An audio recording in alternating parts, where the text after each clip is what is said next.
Start करेंगे भी आज का लेक्चर। आज का लेक्चर जो है वो इन पेज में टूल्स के हवाले से है। इन पेज मैंने ओपन किया हुआ है और यहाँ पे आप देख सकते हैं कि सारे टूल्स आपको यहाँ पे नज़र आते हैं। टूल्स के नाम भी आपको याद हो, इसकी इनकी शॉर्ट कीज़ भी हैं, जैसे एरो टूल है, आई बीम टूल है, rotation, linking tool, delinking, text tool, title text tool और पिक्चर बॉक्स टूल्स के हवाले से रेक्टेंगुलर, राउंड रेक्टेंगुलर या एलिप्टिकल और शेप्स हैं कुछ इनकी। तो टोटल मिला के 15-16 तकरीबन टूल्स इसके हैं। ये कैसे इस्तेमाल करते हैं ये आपने देखना है। तो मैं फ़ाइल पे जाके न्यू पे क्लिक करूँगा और यहाँ पे पहले सारी ही सेटिंग है। आपने सेटिंग को आपने बिल्कुल भी नहीं आपने चेक करनी, यानी कि कोई चेंज नहीं करना। ये बाय डिफ़ॉल्ट सेटिंग है इस सॉफ्टवेयर में, आप इसको ओके कर देंगे। ये न्यू फाइल आ गई यहाँ पे। तो यहाँ पे मैं साइज़ इसका 72 पे रख लेता हूँ। एरो टूल है, अभी मैं कुछ टाइप करूँगा, जैसे कि मैं मोहम्मद लिख देता हूँ, मोहम्मद सल्लल्लाहु अलैहि वसल्लम। ये हमने दुरुस्त भी लिख दिया। अभी देखें ये दुरुस्त कैसे आया है। मोहम्मद सल्लल्लाहु अलैहि वसल्लम लाजमी लिखना, मतलब मोहम्मद अगर लिखेंगे हम, दुरूद पाक लाजमी हमने लिखना है। तो आप शिफ्ट प्रेस करके W प्रेस करेंगे, जिससे मोहम्मद सल्लल्लाहु अलैहि वसल्लम जो है ये आ जाएगा, अभी दुरूद पाक आ जाएगा। तो मैं यहाँ पे पहले मोहम्मद मैं अपना नाम लिखता हूँ, ऐसे मोहम्मद शकील। अब आप ये देखिए कर्सर आता है। अगर आपने इसकी फॉर्मेटिंग करनी है तो आप सिलेक्शन करके बोल्ड है, कलर है, ये सारा आप कर लेंगे। हमने पहले लेक्चर में हमने किया था ये नहीं। तो एरो टूल पे अगर आप क्लिक करेंगे ना, कर्सर यहाँ से चला जाएगा। जी क्लिक किया, ये देखिए कर्सर यहाँ पे नहीं है और ऊपर प्रॉपर्टीज़ भी नहीं आ रही। अब जैसे मैंने ये एरो टूल सेलेक्ट किया तो आप इस एरो के नीचे देखें 4 छोटे छोटे एरोज बने ब्लैक करके, एक सिंबल आ गया। इस पर आप क्लिक करेंगे ना ऐसे, तो इस तरह वर्किंग एरिया आपका सिलेक्शन में आ जाता है और ऊपर प्रॉपर्टीज़ भी आ जाती है। यानी कि वर्किंग एरिया सेलेक्ट हो गया है और हमने इसकी फॉर्मेटिंग करनी है वर्किंग एरिया की, तो आप ये सारे टूल्स इस्तेमाल कर लेंगे। ये ऑप्शन सारी प्रॉपर्टीज़ हैं, ये इस्तेमाल कर लेंगे भी, जैसे हमने पहले लेक्चर में समझा था। ये नहीं, अगर कर्सर दोबारा लेके आना है, फिर कुछ नई उर्दू टाइप करनी है, तो मैं यहाँ पे आई बीम टूल पे क्लिक करूँगा। पहले प्रॉपर्टीज़ यहाँ पे चली गई है। अब देखो कर्सर का सिंबल माउस वाले एरो के साथ है, मैं क्लिक करूँगा, कर्सर यहाँ पे आ जाएगा। समझ आ गई इसकी। ये 2 टूल्स आपने इस तरह यूज़ करने हैं। फिर देखें तीसरा टूल जो है रोटेशन टूल है। डायरेक्टली रोटेशन टूल यूज़ नहीं होता। मैं इस पर क्लिक करता हूँ तो ये देखें कुछ भी कोई रिस्पांस नहीं आ रहा है। देखिए मैं क्लिक कर रहा हूँ, कोई प्रॉब्लम मतलब कुछ भी नहीं आ रहा। तो मैं क्या करता हूँ, मैं यहाँ पे मैं यहाँ पे टूल्स लेता हूँ। एक टेक्स्ट टूल है, ये देखें टेक्स्ट टूल ड्रा किया। एक टाइटल टेक्स्ट टूल है, ये देखें मैंने ड्रा किया। इन दोनों में फ़र्क है। ये नहीं, अब जैसे मैं सेलेक्ट करूँगा, इसको उठा के मैं ऊपर लेके जाऊँगा इस तरह से, और मैं यहाँ पे आई बीम टूल लेके मैं क्लिक करूँगा। यहाँ पे आपका हेडिंग होगी और इस बॉक्स के अंदर आपकी डिटेल होगी।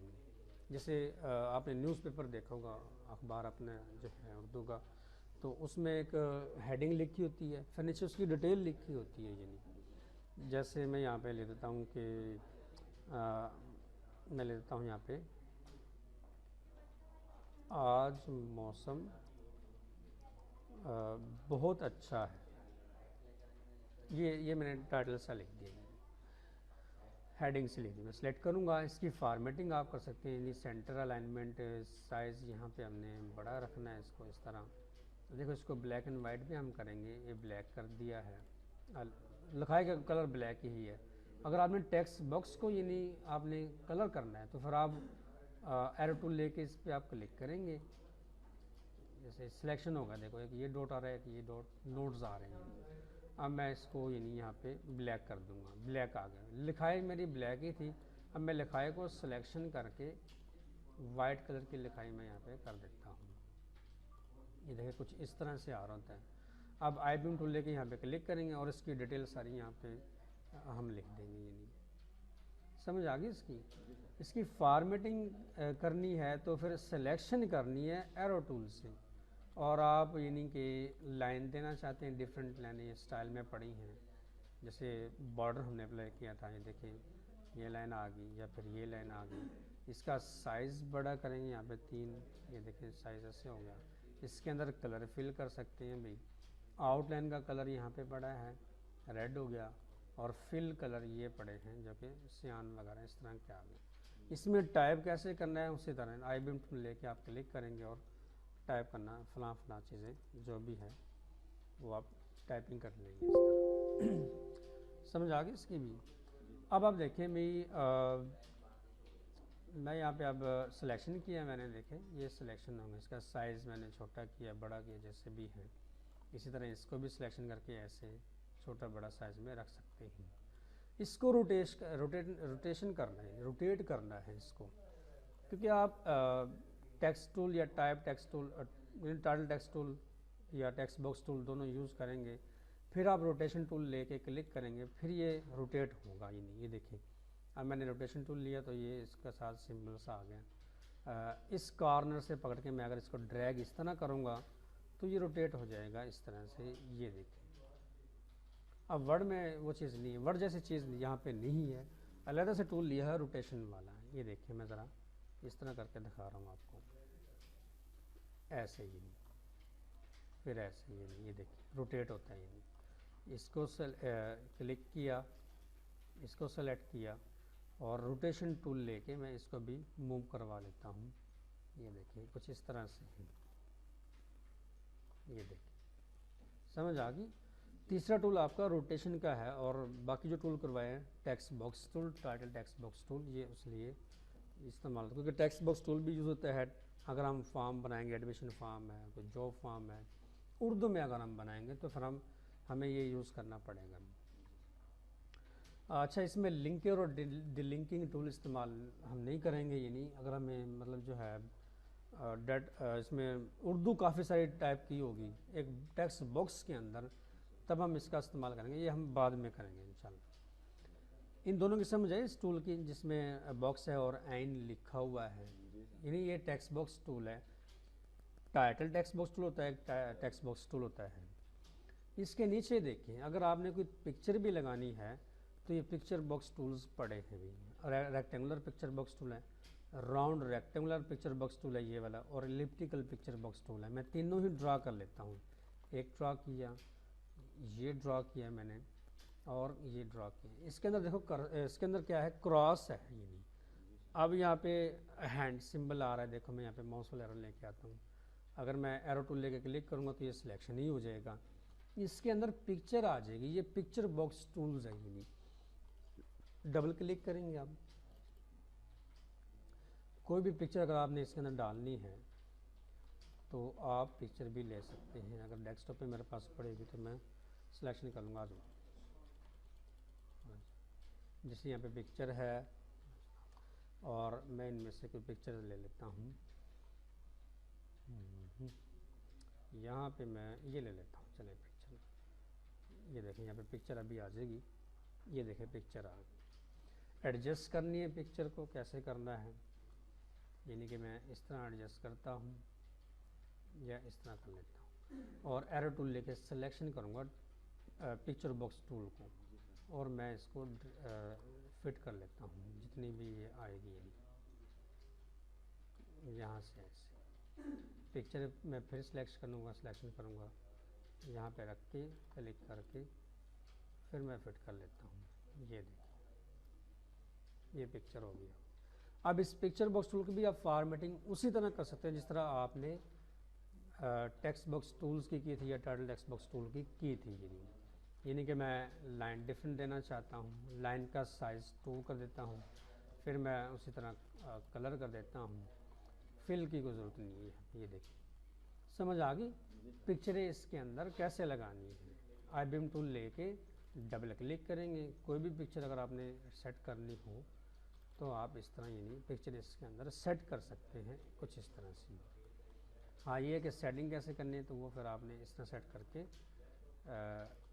एरो टूल लेना है, सिलेक्शन करनी है और कुछ इस तरह से यानी आप सेट कर लेंगे। पिक्चर का साइज अभी छोटा है तो फिर इस तरह ही आएगी यानी पिक्चर। हाई रेजोल्यूशन की अगर पिक्चर होगी तो आपकी पिक्चर भी बड़ी आएगी। यानी ये है, ये टूल ये सेलेक्ट किया आपने, यानी देखिए अगर मैं ड्रैग करके इतना बड़ा टेक्स्ट ये ले लेता हूँ, अब देखो मैं इस पर डबल क्लिक कर रहा हूँ तो ये डायलॉग बॉक्स ओपन होता है। अगर मैं आई बीम टूल लेके फिर से डबल क्लिक करूँगा तो फिर पिक्चर आप यानी यहाँ पे सेलेक्ट कर लेते हैं। ये देखिए ये पिक्चर देखो अब बड़ी पिक्चर आई है, तो मैं क्योंकि हमने जो round rectangular picture box tool जब लिया है तो उसका साइज़ मैंने बड़ा किया और मैं इसको इतना सा फिट कर लेता हूँ। ये देखिए, और फॉर्मेटिंग आपने उसी तरह करनी है। यहाँ से भी आप यानी कि रेक्टेंगुलर करनी है, राउंड रेक्टेंगुलर करना है या एलिप्टिकल करना है। यानी तुम्हारी छींक भी इसमें रिकॉर्ड हो जाएगी, छींक भी रिकॉर्ड हो जाएगी तुम्हारी। शुक्र अल्हम्दुलिल्लाह पढ़ा करोगी। ये देखिए मैं इसमें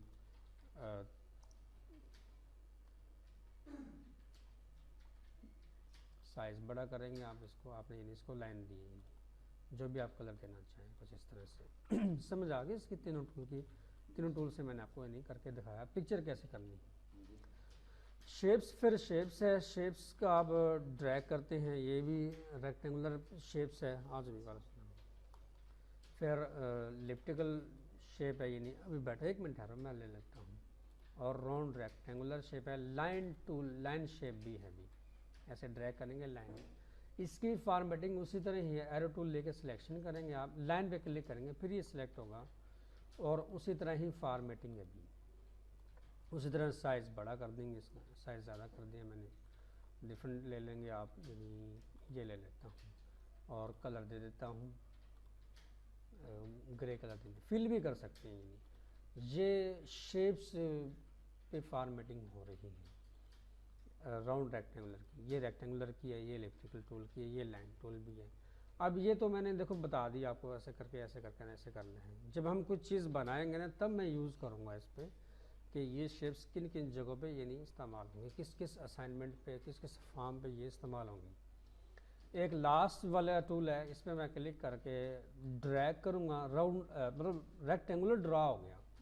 अगर मैं यानी कि एरो टूल लेता हूँ और इसके कॉर्नर पे आता हूँ, जिस तरह ये सिलेक्शन किया ना मैंने ये वाला, इसके कॉर्नर पे आता हूँ तो फिर ये एरो बन जाता है।